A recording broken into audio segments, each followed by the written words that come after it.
जय हिंद साथियों, आप सभी का स्वागत है आपके अपने परिवार क्विज मास्टर एग्जामपुर पे। हम हैं एग्जामपुर कलम से क्रांति।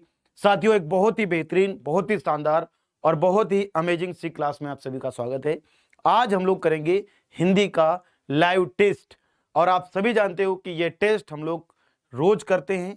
तो आज इस टेस्ट को स्टार्ट करते हैं बहुत अमेजिंग, बहुत ही शानदार और बहुत ही प्यारे तरीके के साथ। सभी लोग क्लास में आ जाएं और जगह जगह पर इस क्लास को शेयर कर दें, क्योंकि कमेंट्स तो नहीं पढ़ पाऊंगा। और आप सभी लोगों को दीपावली की हार्दिक शुभकामनाएं एडवांस में ले लो, या हार्दिक शुभकामनाएं। चलिए, तो क्लास नहीं बंद होनी चाहिए आपकी। आप सभी लोगों के लिए एक बहुत ही बेहतरीन और बहुत ही शानदार सी क्लास है। इस टेस्ट को दीजिए और बताइए कि आपके कितने नंबर आ रहे हैं। शेयर जरूर कर देना, वीडियो को लाइक जरूर कर देना। एक बार आप लोगों से मैं बार बार नहीं कहता हूं ये चीज, ठीक है दोस्त। चलिए, तो आप सभी लोगों को ये क्लास बढ़िया रहेगी। चलो, एक चीज और, आप सभी लोग क्या काम कीजिए, अगर आप सभी लोग यूपी पुलिस कांस्टेबल और दिल्ली पुलिस कांस्टेबल और एसएससी जीडी कांस्टेबल इन तीनों एग्जाम की तैयारी कर रहे हो, तो आप सभी लोग निश्चिंत होकर के मिशन वर्दी कॉम्बो बैच ज्वाइन कर लीजिएगा। इसका मात्र प्राइस है 1400 रुपए, परंतु यह प्राइस आपको 31 तारीख तक ही दिखेगा। गेट 60% ऑफ मिशन आपको वर्दी ये लेना है। इसमें कोड है VARDI, ठीक है। दीपावली के शुभ अवसर पर आपको ये ऑफर दिया जा रहा है, तो आप इसका लाभ उठाइए। और जिन बच्चों ने प्री बुकिंग करी थी उन बच्चों के लिए यह बैच मात्र 1300 रुपए का है। आप सभी लोग क्या कीजिए कि अगर आप लोगों ने एग्जामपुर का ऐप डाउनलोड नहीं किया है तो आप लोग एग्जामपुर का ऐप डाउनलोड कर लीजिएगा।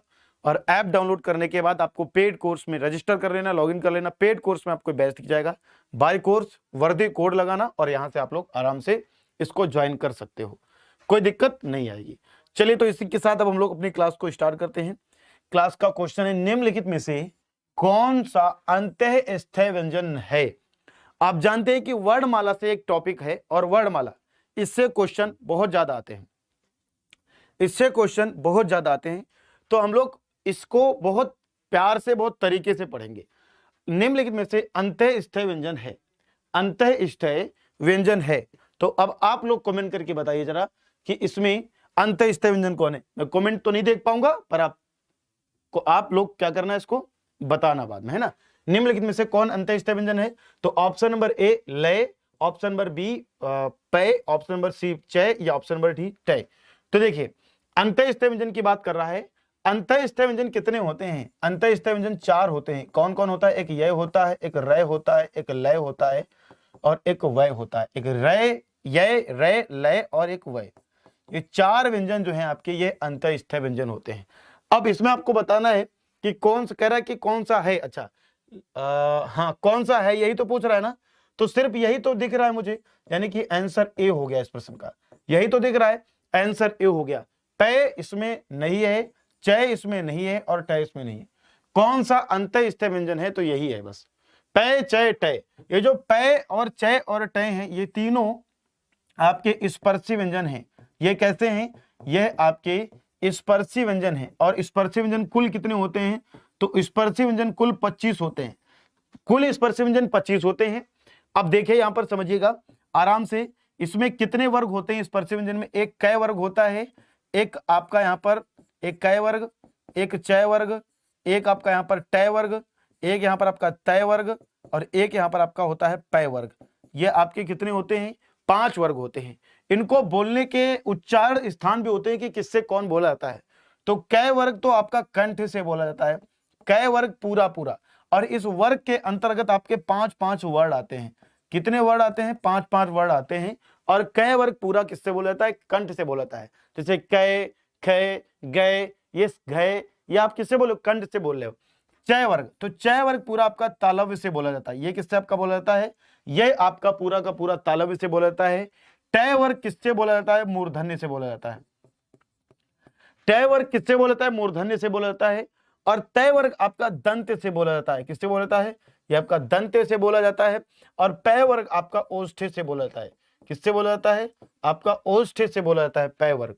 पय वर्ग किससे बोला जाता है, ओष्ठे से बोला जाता है।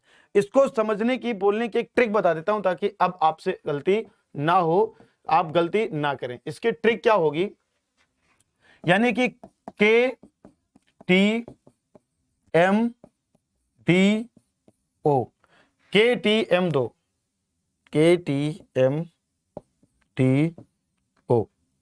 अब यहां पर देखिएगा के टी एम डी ओ, कंठ तालु मूर्धन्य दंत ओष्ठ, इस तरीके से याद हो जाएगा। तो के मतलब कंठ, टी मतलब तालु, एम मतलब मूर्धन्य, डी मतलब दंत और ओ मतलब ओष्ठ, इस तरीके से भी याद कर लेना। तो इस प्रश्न का आंसर क्या हो गया, ए हो गया। अब इससे रिलेटेड कोई एक क्वेश्चन पूछेगा तो आप आराम से बता सकते हो। अगला क्वेश्चन देखिए और बताइए क्या आएगा। अगला क्वेश्चन नंबर 2 है कि निम्नलिखित में से कौन सा स्वर कंठ तालव्य है, कौन सा स्वर कंठ तालव्य है। निम्नलिखित में से कौन सा स्वर कंठ तालव्य है, ई, आ, औ और ए। निम्नलिखित में से कौन सा स्वर आपका यहां पर कंठ तालव्य है, कौन सा स्वर कंठ तालव्य है। बड़ी ई, छोटा आ, बड़ा औ और ए, कंठ तालव्य। कंठ जो कंठ से भी बोला जा रहा है और तालु से भी बोला जा रहा है, जो कंठ से भी बोला जा रहा है और तालु से भी बोला जा रहा है, इसका मतलब है आपका ए, यानी D is the right answer. इसका मतलब क्या है, ए, यानी D is the right answer. D इस प्रश्न का एकदम सही हो जाएगा। ए और ए और ये वाला ए भी, ये वाला भी ए, ये दोनों आपके कंठ तालव्य हैं। आगे देखिएगा, पो प्लस अन, पो प्लस अन किस स्वर संधि का उदाहरण है। पो प्लस अन, पो प्लस अन, एक तो आप लोग इसका बनाओ, पो प्लस अन, इसका बनेगा क्या, पवन बनेगा। इसका संधि क्या बनेगा, पवन। अब इसमें कौन सी संधि होगी बताइएगा, गुड़, अयादि, वृद्धि या यड। एक्चुअली ये जो चारों के चारों हैं ये किसके हैं, ये स्वर संधि के उदाहरण हैं, या स्वर संधि के उपभेद हैं, गुड़ यड। तो यहां पर क्या हो जाएगा, यड हो जाएगा, गुड़ यड वृद्धि अयादि, है ना, गुड़ यड वृद्धि और अयादि। ठीक है, तो ये हो जाएंगे। तो इस प्रश्न का आंसर क्या आ जाएगा, अयादि, यानी कि B is the right answer. क्या आ जाएगा, बी इज द, अयादि स्वर संधि है। अगला क्वेश्चन है प्रत्यंग। अगला क्वेश्चन क्या है, प्रत्यंग किस समास का उदाहरण है। अगला क्वेश्चन आप सभी के सामने है, प्रत्यंग किस समास का उदाहरण है। अगला क्वेश्चन आप सभी के सामने क्या कह रहा है, कमेंट करके तुरंत बता दीजिए, प्रत्यंग किस समास का उदाहरण है। क्या है क्वेश्चन, प्रत्यंग किस समास का उदाहरण है, प्रत्यंग किस समास का उदाहरण है, जल्दी बताइए, प्रत्यंग किस समास का उदाहरण है। अवयवी भाव समास, तत्पुरुष या द्विगु या द्वंद्व। देखो अवयवी भाव समास तो बिल्कुल नहीं होगा, दो शब्दों का मिलना इंपॉर्टेंट है। तत्पुरुष समास, इसमें कारक चिन्हों का लोप होना इंपॉर्टेंट है। द्विगु समास, इसमें पहला पद जो है संख्यावाचक हो, संख्यावाचक होना इंपॉर्टेंट है। द्वंद्व समास, दोनों पदों में क्या होगा, दोनों पद प्रधान होंगे। इसमें क्या होगा, इसमें दोनों पद प्रधान होंगे, इसमें दोनों पद क्या होंगे, इसमें दोनों पद प्रधान होंगे। क्लियर है बात। तो यहां पर सही उत्तर क्या आ जाएगा, यहां पर सही उत्तर आ जाएगा बेटा अवयवी भाव समास, A is the right answer.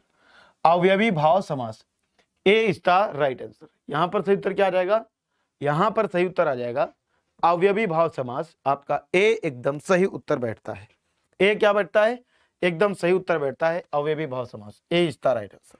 Clear है बात। अवयवी भाव समास, प्रत्यंग, प्रत्येक अंग है ना, प्रत्येक अंग दो। अगला, सीता सखियों सहित पुष्प वाटिका गई, वाक्य में रेखांकित अवयव प्रयोग निम्नलिखित में से किस भेद का उदाहरण है। क्वेश्चन क्या है, क्वेश्चन है सीता सखियों सहित पुष्प वाटिका गई। क्वेश्चन क्या है आप सभी के सामने, क्वेश्चन है आप सभी के सामने, सीता सखियों सहित पुष्प वाटिका गई, सीता सखियों सहित पुष्प वाटिका गई। इसका आंसर बताइए क्या हो सकता है, सीता सखियों सहित पुष्प वाटिका गई। इसमें क्या है, समुच्चय बोधक है, क्रिया विशेषण है, संबंध बोधक है या विस्मयादि बोधक है। सीता सखियों सहित पुष्प वाटिका गई, वाक्य में रेखांकित अवयव प्रयोग निम्न में से किस भेद का उदाहरण है। पानी पी लेते हैं थोड़ा।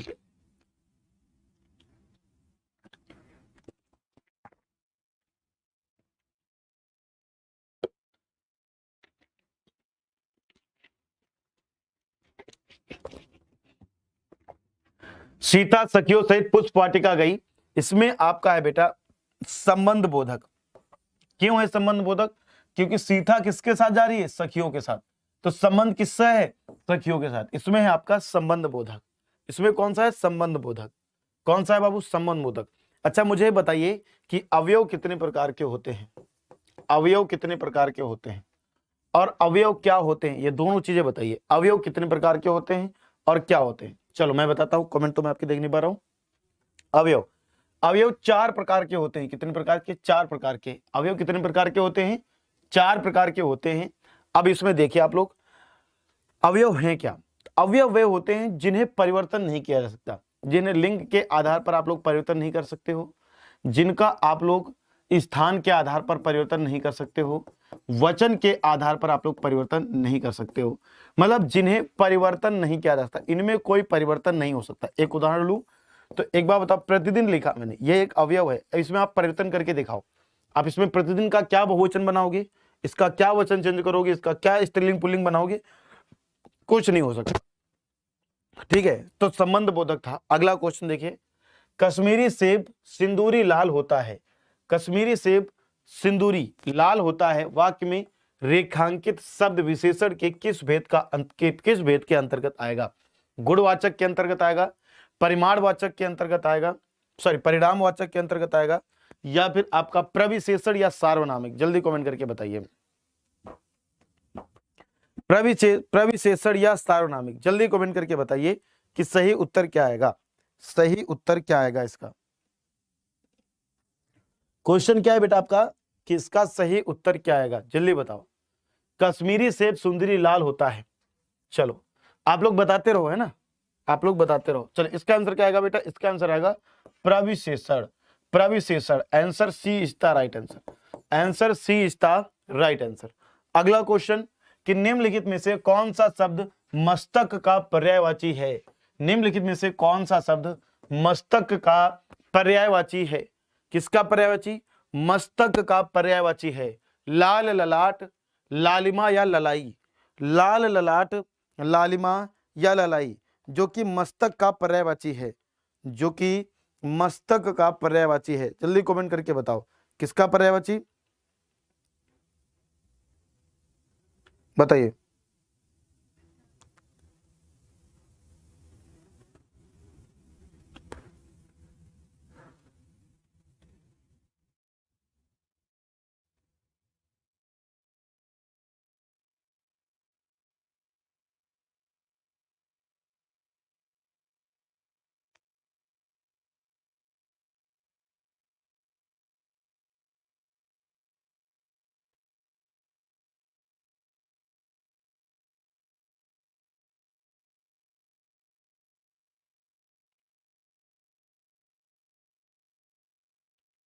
हाँ बेटा जल्दी बताने का प्रयास कीजिए, जल्दी बताने का प्रयास कीजिए।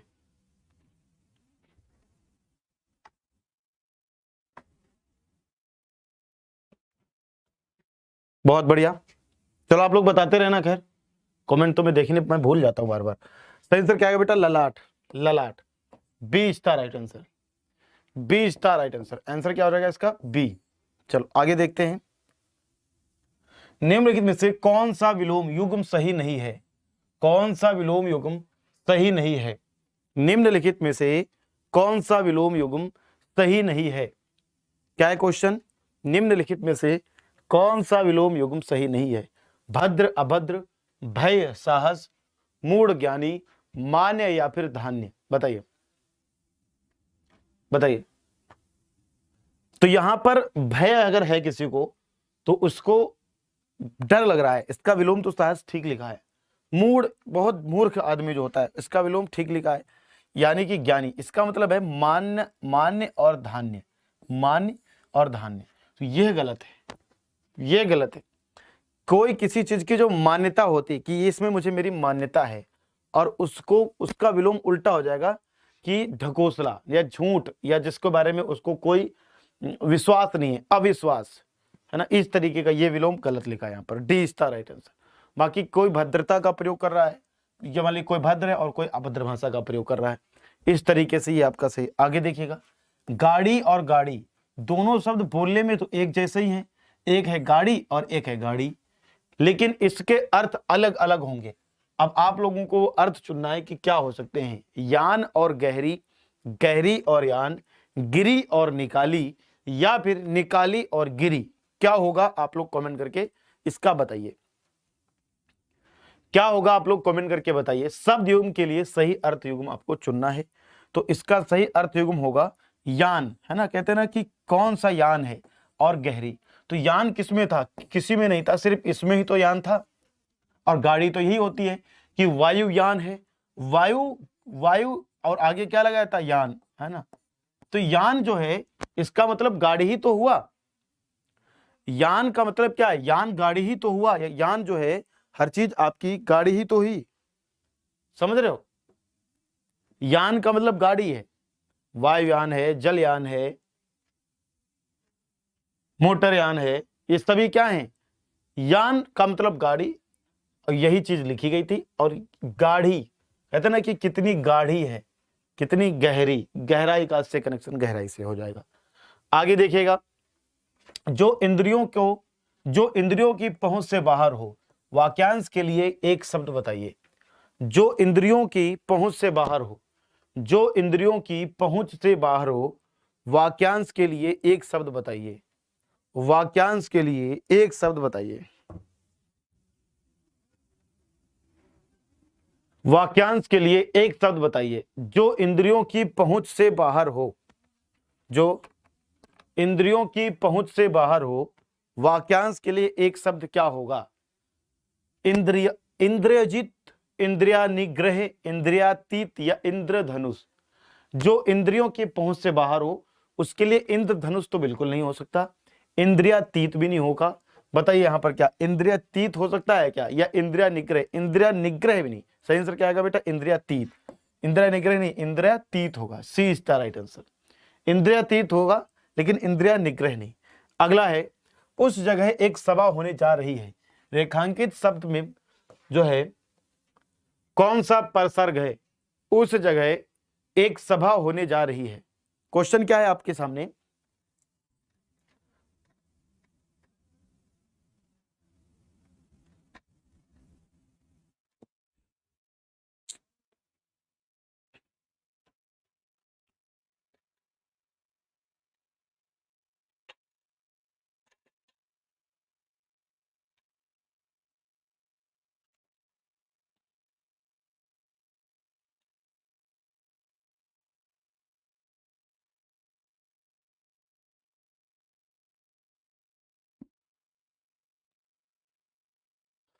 आप बताइए। उस जगह एक सभा होने जा रही है।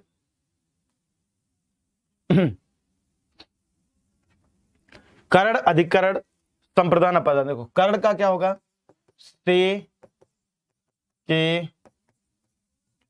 द्वारा। अधिकरण का क्या होगा, में पर। संप्रदान का क्या होगा, को,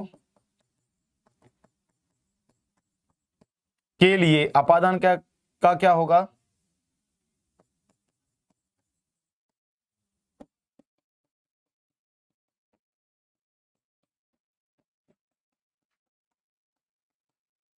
से अलग होने पर।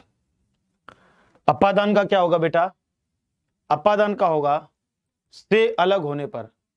अपादान का क्या होगा, से अलग होने पर, से अलग होने पर। बताइए।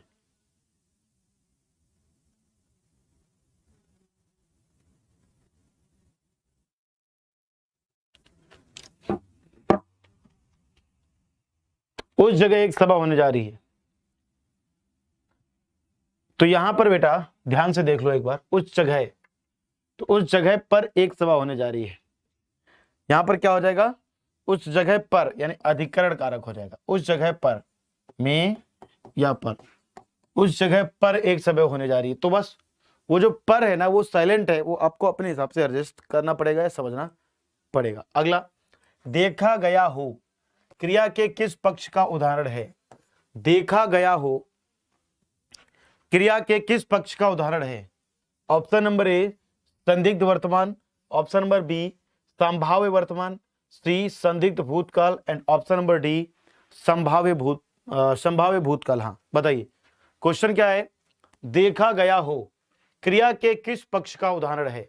संदिग्ध वर्तमान है, संभाव्य वर्तमान है, या संदिग्ध भूतकाल है, या संभाव्य भूतकाल है? क्रिया के किस पक्ष का उदाहरण है बताइए। देखा गया हो, वो जैसे कह रहा है कि शायद देखा गया हो। देखा गया हो एक कहने का मतलब है कि कोई एक व्यक्ति कह रहा है उस दूसरे व्यक्ति के बारे में कि देखा गया हो, तो उसको इस चीज के ऊपर भी क्या है, बहुत ज्यादा संदेह है, उसको कोई इस चीज के कंफर्मेशन नहीं है। संदेह होने के साथ साथ बात संभावना की है, यानी कि क्या है, संभाव्य वर्तमान काल है। क्या है बाबू? संभाव्य वर्तमान काल है। अगला, एड़िया रगड़ना, एड़िया रगड़ना, इस मुहावरे का सही अर्थ क्या होगा? एड़िया रगड़ना, इस मुहावरे का सही अर्थ क्या होगा? इस मुहावरे का सही अर्थ क्या होगा बताइए। एड़ियां साफ करना, परिश्रम करना, बहुत दौड़ धूप करना, या परेशान करना, या फिर परेशान करना, बताइए।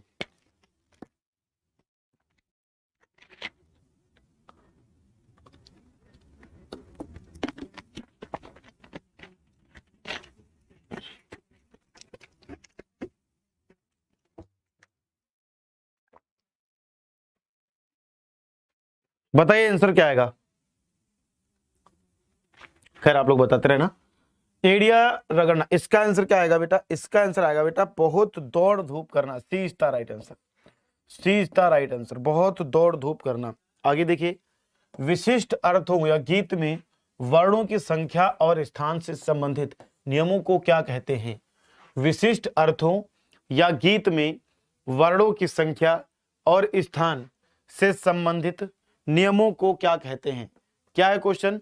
विशिष्ट अर्थों या गीत में वर्णों की संख्या और स्थान से संबंधित नियमों को हम लोग क्या कहते हैं? विशिष्ट अर्थों या गीत में वर्णों की संख्या और स्थान से संबंधित नियमों को क्या कहते हैं? रस, अलंकार, छंद या समास? रस कहते हैं, अलंकार कहते हैं, छंद कहते हैं, या समास कहते हैं? तो इसको क्या कहेंगे हम लोग? छंद कहेंगे। इसे हम लोग क्या कहेंगे? छंद कहेंगे। ठीक है, इसे क्या कहेंगे? छंद कहेंगे। अगला, निम्नलिखित प्रश्न में 4 विकल्पों में से उस विकल्प का चयन करें जो दिए गए मुहावरे का सही अर्थ वाला विकल्प है। क्या है? चेहरे पर हवाइयां उड़ना, चेहरे पर हवाइयां उड़ना। ऑप्शन नंबर ए, असंभव बातें करना।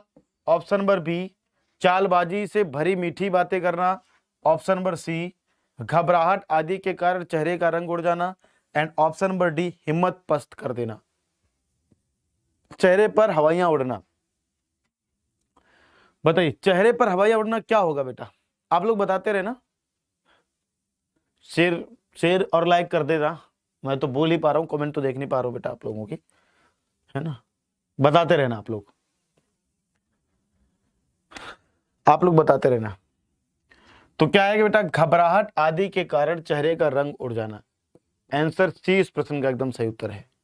घबराहट आदि के कारण चेहरे का रंग उड़ जाना। चेहरे का क्या उड़ जाना? रंग। Answer C is the right answer. अगला क्वेश्चन देखिए, सहृदय के अंतःकरण में क्या है? सहृदय के अंतःकरण में जो मनोविकार वासना या संस्कार रूप में सदा विद्यमान रहते हैं वे होते हैं। क्या है क्वेश्चन? सहृदय के अंतःकरण में जो मनोविकार वासना या संस्कार के रूप में सदा विद्यमान रहते हैं वे क्या होते हैं? क्या वे स्थायी भाव होते हैं? क्या वे विभाव होते हैं? क्या उद्दीपन या फिर आलंबन होते हैं? क्या फिर ये भी पढ़ा चुका हूं आप सभी लोग, अगर मेरी मैराथन क्लासेस आपने ली होगी तो उसमें आप सभी को याद होगा कि मैं इसको भी पढ़ा चुका हूं। वो अब डिपेंड करता है कि आप लोगों ने पढ़ा है या नहीं, परंतु मैं इसको पढ़ा चुका हूं। तो इसका सही आंसर क्या आएगा बेटा? इसका सही आंसर आएगा स्थायी भाव। ए इज द राइट आंसर। इसका सही आंसर क्या आएगा? स्थायी भाव। ए इज द राइट आंसर। ए इस प्रश्न का एकदम सही उत्तर है। ए एकदम करेक्ट उत्तर है। चलिए अगला देखिएगा, निम्नलिखित 4 विकल्पों में से उस विकल्प का चयन करें जो भाववाच्य का सही उदाहरण है। स्थायी भाव जो होते हैं वे कितने होते हैं? अगर हम लोग स्थायी भाव कहें या हम लोग रस कहें, तो रस जो होते हैं इन्हीं का तो स्थायी भाव होता है, रसों का ही तो क्या होता है? स्थायी भाव होता है। तो रस जो होते हैं वह बताना आपको मुख्य रूप से कितने प्रकार के होते हैं। रस मुख्य रूप से तो 9 प्रकार के होते हैं, परंतु जो नाट्य शास्त्र के रचयिता हैं, नाट्य शास्त्र के रचयिता कौन है? नाट्य शास्त्र के रचयिता हैं भरत मुनि। नाट्य शास्त्र के जो रचयिता है इनका नाम है भरत मुनि। इन्होंने मात्र रसों की संख्या को 8 माना है। कितना माना है? 8 की रस 8 प्रकार के होते हैं। तो जो नवा रस है, जो मुख्य रूप से माना गया है नवा रस, वह कौन सा रस है? जो आपका नवा रस है वह कौन सा रस है? तो जो नवा रस है वह आपका है शांत रस। वह कौन सा रस है? शांत रस। और शांत रस का स्थायी भाव क्या होता है? और शांत रस का स्थायी भाव होता है निर्वेद। शांत रस का स्थायी भाव क्या होता है? तो शांत रस का जो स्थायी भाव होता है बेटा, वह होता है निर्वेद। शांत रस का स्थायी भाव क्या होता है? निर्वेद होता है। और आप लोग यहां पर समझिएगा, जो पहला रस है फर्स्ट वाला, इसको ही सबसे क्या माना गया है? पहले रस को ही सबसे ज्यादा सर्वश्रेष्ठ माना गया। इसको क्या माना गया? सबसे ज्यादा सर्वश्रेष्ठ रस इसको ही माना गया है। और कौन सा है ये रस? ये है श्रृंगार रस। ये कौन सा रस है? ये है श्रृंगार रस। और इसका स्थायी भाव क्या होता है? रति होता है। और या फिर आप कह लो इसका स्थायी भाव प्रेम होता है। इसका स्थायी भाव रति होता है, या फिर कह लीजिए कि इसका स्थायी भाव प्रेम होता है। क्या होता है? प्रेम होता है, रति या फिर प्रेम। तो मुख्य रस आप लोग लिख लीजिए। जैसे भयानक रस का स्थायी भाव क्या होता है? भयानक रस का स्थायी भाव, तो भयानक रस का स्थायी भाव भय होता है। जैसे श्रृंगार रस का स्थायी भाव क्या होता है? तो श्रृंगार तो हो गया ना, यही तो है श्रृंगार रस। लेकिन ये सबसे सर्वश्रेष्ठ रस है, ये भी याद रखिएगा, पहला होने के साथ साथ सबसे सर्वश्रेष्ठ रस माना जाता है। वीर रस का स्थायी भाव क्या होता है? वीर रस का स्थायी भाव उत्साह होता है। उत्साह होता है। क्या होता है? उत्साह होता है। करुण रस का स्थायी भाव क्या होता है? किसकी बात कर रहा हूं मैं? करुण रस। इसका स्थायी भाव होता है शोक। जब बहुत दुख की बात प्रकट की जाए, जब बहुत दुख की बात हो तब शोक होता है। हास्य रस का स्थायी भाव क्या होता है? तो हास्य रस होगा यहाँ पर एक्चुअली। कौन सा रस? हास्य रस। हास्य रस का स्थायी भाव होता है हास। हास मतलब किसी का हास, उपहास, उड़ाना, हास उड़ाना, मजाक उड़ाना, या आप उसे क्या कहेंगे? मजाक उड़ाना। किसी का मजाक उड़ाना है ना, उसे हम लोग क्या कहेंगे? उसका उपहास करना। क्या करना? उपहास करना। या आप ध्यान से देखो तो जो उप है वो क्या है? प्रत्यय है। उप क्या है? प्रत्यय लगा इसमें, और इसमें हास बाद में जोड़ा गया, और उप क्या है? इसमें प्रत्यय है, तब ये दोनों मिलकर क्या बन गए? उपहास। उपहास। इसका मतलब साफ साफ है कि जो हास शब्द है, यह जो है क्या है? इसका मतलब ये बात सीधे सीधे किसकी तरफ करता है? ये बात सीधे सीधे सिर्फ हास कवियों की तरफ करता है, जो अपने बोलने से किसी को मंच पर हंसा दे, वह आपका हास रस होता है। इस तरीके के क्वेश्चन आपके वन लाइनर में खूब पूछे जाते हैं। इस तरीके के वन लाइनर आपके खूब पूछे जाते हैं। बताओ, अब क्वेश्चन था भाववाच्य। यह काम मुझसे नहीं होगा, कल देखा जाएगा। ये तीनों गलत हैं। इसका आंसर होगा ए, कि उससे तो सोया भी नहीं जाता। इसका आंसर क्या होगा? ए होगा, उससे तो सोया भी नहीं जाता। अगला क्वेश्चन देखिएगा, इनमें से किस चिन्ह का प्रयोग आश्चर्य के लिए किया जाता है? आश्चर्य के लिए योजक चिन्ह, विस्मयादिबोधक, लाघव या विवरण चिन्ह। किस चिन्ह का प्रयोग आश्चर्य के लिए किया जाता है?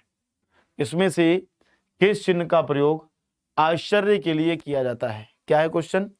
किस चिन्ह का प्रयोग आश्चर्य के लिए किया जाता है? आश्चर्य के लिए किया जाता है। किस चिन्ह का प्रयोग आश्चर्य के लिए किया जाता है? तो इसका आंसर आएगा बेटा विस्मयादि बोधक चिन्ह। किसका? विस्मयादि बोधक चिन्ह। तो विस्मयादि बोधक चिन्ह क्या है? तो विस्मयादि बोधक चिन्ह ये है, ये आपका। इसी में कारक अगर मैं बात करूं, इसी में अगर मैं कारक की बात करूं, किसकी बात करूं मैं? इसी में अगर मैं कारक चिन्हों की बात करूं, तो कारक कितने प्रकार के होते हैं? तो कारक आपके 8 प्रकार के होते हैं। कितने प्रकार के? 8 प्रकार के होते हैं। कारक कितने प्रकार के होते हैं? 8 प्रकार, 8 प्रकार के होते हैं। इसी में एक कारक चिन्ह है, इसका नाम है संबोधन कारक। संबोधन कारक, इसका क्या होगा? हे अरे। क्या होगा? हे अरे, हे अरे, हे अरे। और हे अरे क्या है एक्चुअली? ये जो चिन्ह है, ये कौन सा चिन्ह है? ये चिन्ह जो है, यही विस्मयादि बोधक चिन्ह है। यही क्या है? विस्मयादि बोधक चिन्ह है। जब प्रयोग किया जाएगा आश्चर्य के लिए, है ना, तो इसका ही प्रयोग किया जाएगा। जैसे कहें ओहो, मैं एक वाक्य लिखता हूं यहां पर, अब आप उस वाक्य को समझ पाएंगे। वाक्य लिखता हूं, ओहो, ओहो वह पिट गया। वाक्य क्या लिखा? ओहो वह पिट गया। मैंने क्या लिखा? ओह वह पिट गया। यहां पर देखो इस चिन्ह का प्रयोग किया है मैंने, इसीलिए कहा जा रहा है कि आश्चर्य का प्रयोग किया जाता है। अगला, निम्नलिखित प्रश्न में 4 विकल्पों में से दिए गए शब्द के सही समास वाले विकल्प को पहचानिए। बेरहम, बेरहम, सही समास वाले विकल्प को पहचानिए। बेरहम, बिना रहम का, रहम के बिना, नहीं है रहम जो, या नहीं है रहम जिसमें। बेरहम का आपको क्या बताना है? समास विग्रह बताना है कि क्या हो सकता है। बेरहम,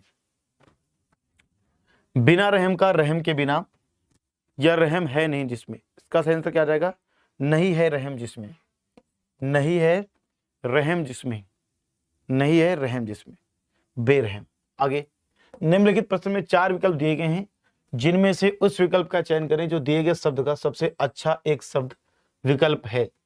एक सबसे अच्छा शब्द विकल्प बन पाएगा। तो देखिए जरा क्या बन पाएगा? शपथ पूर्वक दिया जाने वाला लिखित बयान। शपथ पूर्वक दिया जाने वाला लिखित बयान। शपथ पूर्वक दिया जाने वाला लिखित बयान। हस्ताक्षर, हलफनामा, रिपोर्ट या चालान। शपथ पूर्वक क्या कहा जा रहा है? कि शपथ पूर्वक, एक तो शपथ है और उससे शपथ पूर्वक दिया जाने वाला, किसको, जिसको दिया जा रहा है, तो लिखित बयान। क्या वह हस्ताक्षर होता है? क्या वह हलफनामा? क्या वह रिपोर्ट होता है? क्या वह चालान होता है?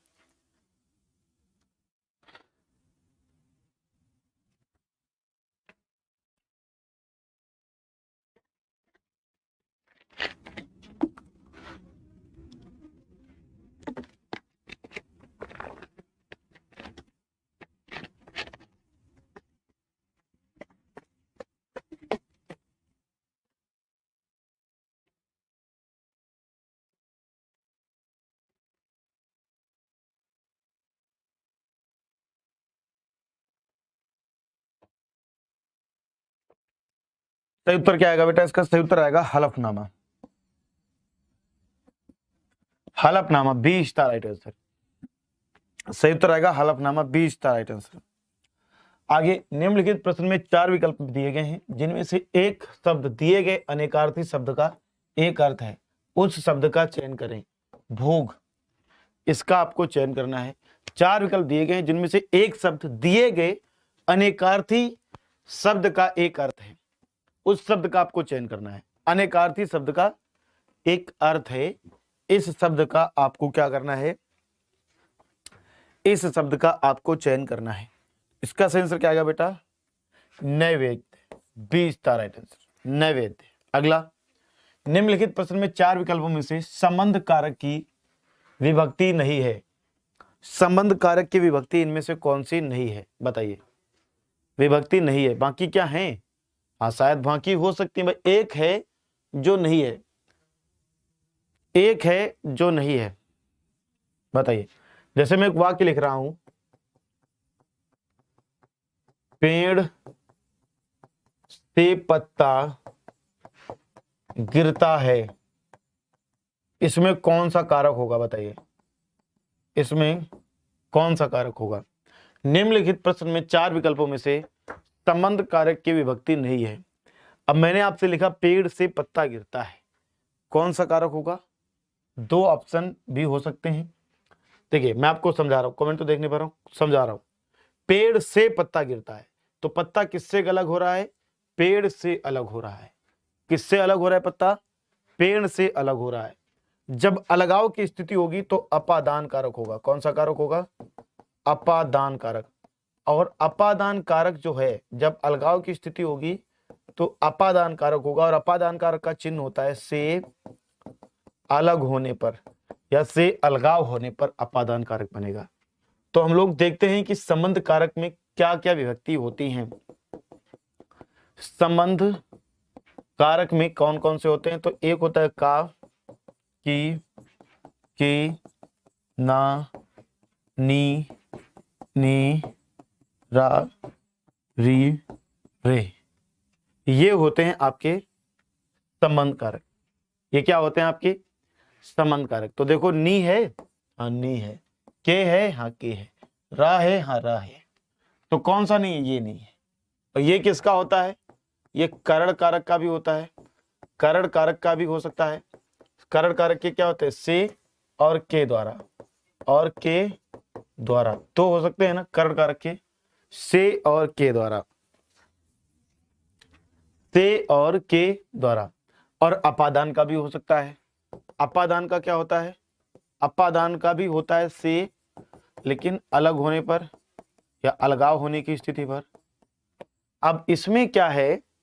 इसमें हर प्रकार से आपको ये समझना पड़ेगा, जब वाक्य उस चीज की डिमांड करेगा जो आपके क्वेश्चन के अकॉर्डिंग सेट हो पाए, तभी आप उत्तर उसके हिसाब से बना सकते हो। जैसे मैंने यहां पर वाक्य लिखा था, पेड़ से पत्ता गिरता है, तो पत्ता कहां से गिर रहा है? पेड़ से, यानी पत्ता पेड़ से अलग हो रहा होगा, अलग होकर गिर रहा है, टूट रहा है। पेड़ से पत्ता क्या करता है? अलग हो रहा है, टूट रहा है, गिर रहा है। अब जब पेड़ से पत्ता गिर रहा है, अलग हो रहा है, टूट रहा है, तो अलगाव की स्थिति आ गई। जब अलगाव की स्थिति आएगी तो सिर्फ अपादान कारक होगा, सिर्फ अपादान कारक होगा। ठीक है।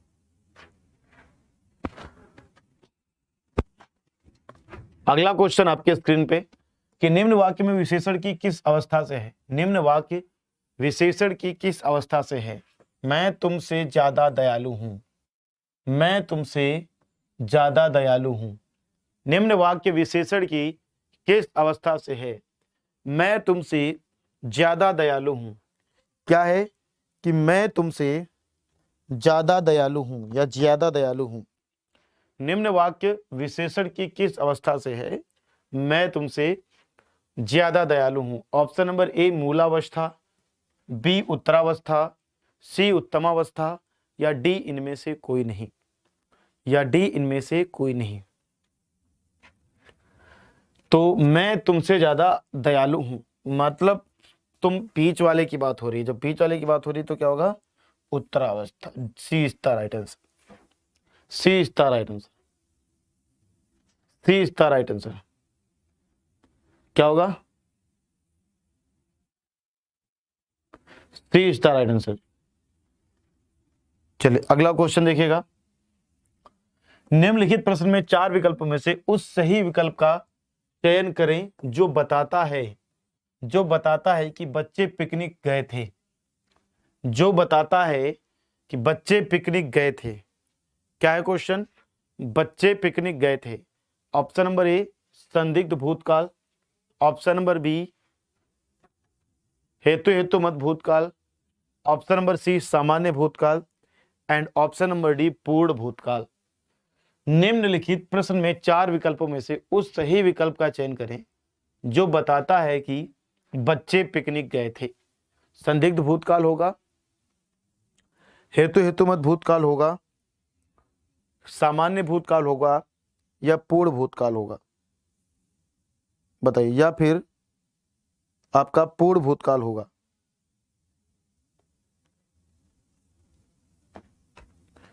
या पूर्ण भूतकाल होगा। बच्चे पिकनिक गए थे। आपको मैंने एक बार एक चीज बता रखी है, आप लोग बताते रहो कमेंट में, है ना, तो आंसर तो देख ही नहीं पाऊंगा। एक चीज बता रखी है, हेतु मत का प्रयोग जब किया जाएगा जब यदि का प्रयोग होगा। यदि हेतु मत का प्रयोग कब किया जाएगा? जब यदि का मतलब कब है? यानी जब शर्त होगा। हेतु मत का प्रयोग सिर्फ शर्त में किया जाएगा, जब बात शर्त की आएगी। जब बात किसकी आएगी, शर्त की, यदि ऐसा हुआ होता तो ऐसा हो जाता, लाइक दिस, तो यहां पर ये तो हो नहीं सकता। संदिग्ध का मतलब है संदेह, जब संदेह होगा किसी बात के ऊपर। सामान्य भूतकाल और पूर्ण भूतकाल, कार्य जहां पर एकदम पूर्ण रूप से सामान्य हो गया हो और जहां पर बात एकदम सामान्य कही जा रही है वहां पर सामान्य भूतकाल। तो यहां पर बात सामान्य है लेकिन कार्य भी तो पूर्ण हो चुका है, अर्थात इसमें क्या होगा, पूर्ण भूतकाल है। बच्चे पिकनिक गए थे, ये बात एकदम क्लियर हो, खत्म हो चुका है भाई, गए थे, है ना, बच्चे पिकनिक गए थे, बार बार वाला सीन नहीं है, बच्चे पिकनिक गए थे। तो यहां पर क्या होगा, यहां पर होगा पूर्ण भूतकाल, यहां पर क्या होगा, पूर्ण भूतकाल। अगला देखिएगा, निम्नलिखित प्रश्न में वाक्य में की संरचना के आधार पर उसका भेद बताइए। वह घर पहुंच गया, वह घर पहुंच गया, क्या है, उसका भेद बताइए। वह घर पहुंच गया, वह घर पहुंच गया। संयुक्त क्रिया, यौगिक क्रिया, कृदंत क्रिया या फिर सजातीय क्रिया। निम्नलिखित प्रश्न में वाक्य के संरचना के आधार पर उसका भेद बताइए। वह घर पहुंच गया, संयुक्त क्रिया, यौगिक क्रिया, कृदंत क्रिया या सजातीय क्रिया। तो इसका सही आंसर क्या आ जाएगा, इसका सही आंसर आ जाएगा बेटा आपका संयुक्त क्रिया, संयुक्त क्रिया। Answer A is the right answer, answer A is the right answer, संयुक्त क्रिया।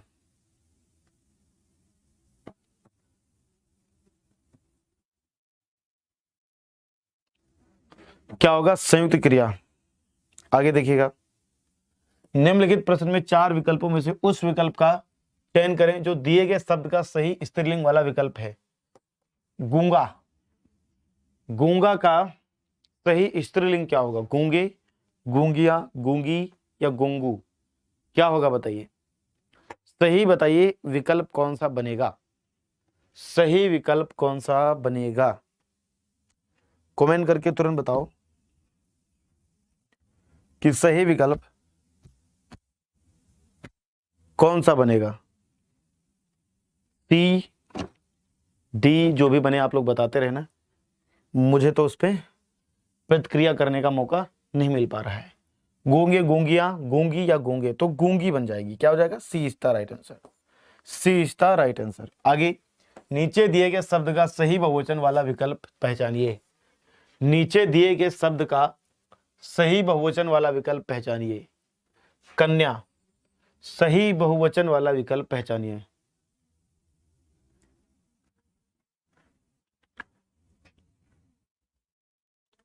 सही विकल्प वाला बहुवचन आपको पहचानना है। कन्या, कन्या का क्या होगा, कन्ये, कन्याएं, कन्यों या कन्या।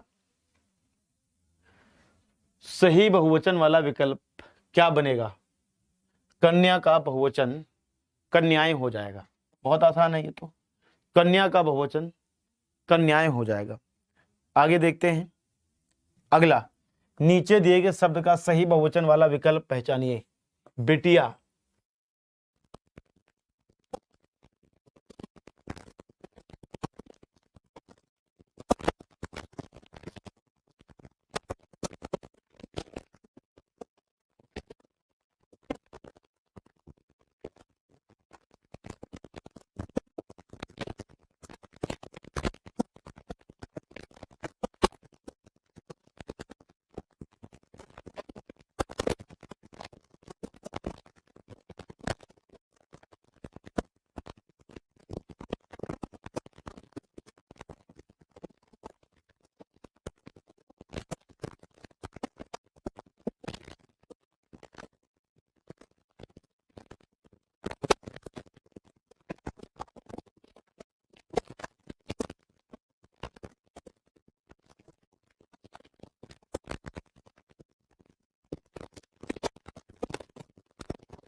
चलिए बताइए, दिए गए विकल्पों में से कौन सी दंत्य ध्वनि है? कौन सी दंत्य ध्वनि है? दिए गए विकल्पों में से दंत्य ध्वनि बताइए, य, दै, बै या फिर कै। दिए गए विकल्पों में से दंत्य ध्वनि दांतों से बोली जाएगी तो कौन से बोली जाएगी? आपकी यहां पर दै, ये आपकी दंत्य ध्वनि है। कै जो है ये आपकी कंठ है। कै क्या है? यह आपकी कंठ है। बै क्या है? ये आपकी ओष्ठ है, ओष्ठ ध्वनि है। दै क्या है? ये आपकी तो हो ही चुका है दंत्य ध्वनि। और यह जो है आपका यह अंतस्थ है। ये क्या है? अंतस्थ। कितने होते हैं? 4 होते हैं। कि यह होता है, कि रे होला है, एक ये लय होता है, ये एक वय होता है। क्लियर है बात? तो यहां पर 4 होते हैं। चलिए आगे देखिएगा। अगला, निम्नलिखित में से 4 विकल्पों में से उस सही विकल्प का चयन करें जो बताता है कि यह मध्यम पुरुषवाचक सर्वनाम का उदाहरण है। यह मध्यम पुरुषवाचक सर्वनाम का उदाहरण है। निम्नलिखित प्रश्न में 4 विकल्पों में से उस विकल्प का चयन कीजिए जो बताता है कि यह मध्यम पुरुषवाचक सर्वनाम का उदाहरण है। मध्यम, मध्यम की बात कर रहा है, बीच में जो है मध्यम। मध्यम मतलब ए तुम जाओ, बी मैं गाता हूं, वे जाते हैं, या इनमें से कोई नहीं, या इनमें से कोई नहीं। किसकी बात की जा रही है? या इनमें से कोई नहीं। तो मध्यम में बात कर रहा है, मध्यम पुरुषवाचक सर्वनाम का उदाहरण है। किसकी बात कर रहा है? मध्यम पुरुषवाचक सर्वनाम का उदाहरण है। इसका मतलब आपका यहां पर क्या हो जाएगा? जाने की बात करेगा। क्या है? तुम जाओ, तुम जाओ, बीच वाले पर्सन से। मैं जाने के लिए कह रहा हूं, किससे? पुरुष से। और वो क्या हो रहा है? इसका मतलब है मध्यम है, वो मध्यम है, बीच का है ना, मध्यम पुरुषवाचक। अगला, इनमें से रास पंचाध्यायी किसकी रचना है? रास पंचाध्यायी ये किसकी रचना है? आपके 2-3 क्वेश्चन रचना वाले भी पूछे जाएंगे, ठीक है, तो इंपॉर्टेंट है वो मैं आपको बता ही दूंगा, आप निश्चिंत रहिए। 2-3 क्वेश्चन आपके रचना वाले भी पूछे जाएंगे, तो वो भी आपके लिए इंपॉर्टेंट हो जाते हैं। तो क्या हो जाएगा? नंददास। ये किसके हैं? नंददास के। ए इज द राइट आंसर। अगला क्वेश्चन, अप्सरा किसका उपन्यास है? अप्सरा किसका उपन्यास है?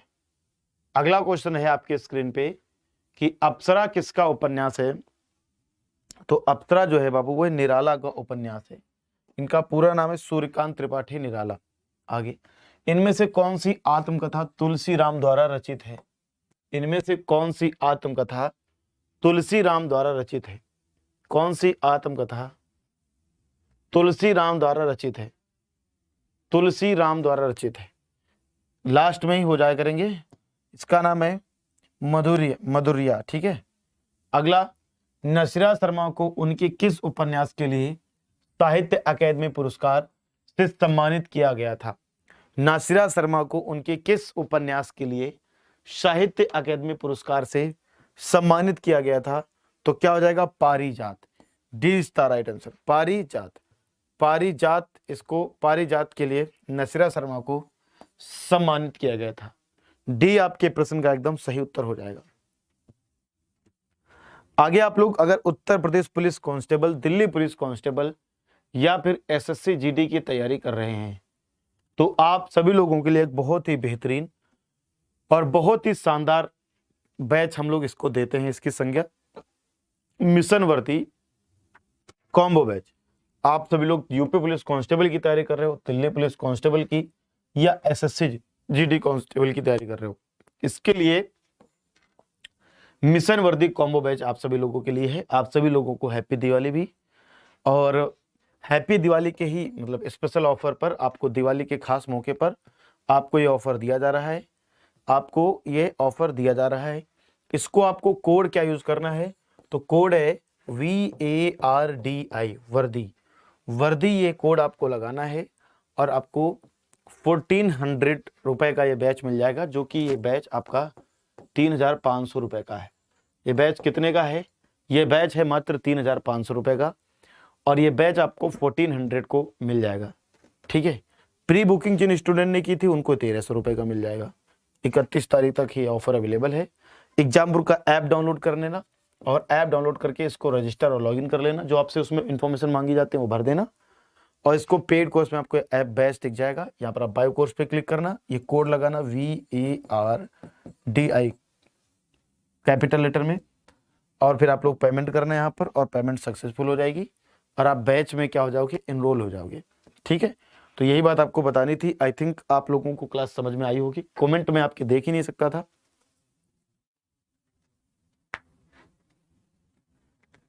तो आप सभी लोग आराम से पढ़ाई करो, मेहनत से तैयारी करो। सिलेक्शन सभी लोगों का होगा।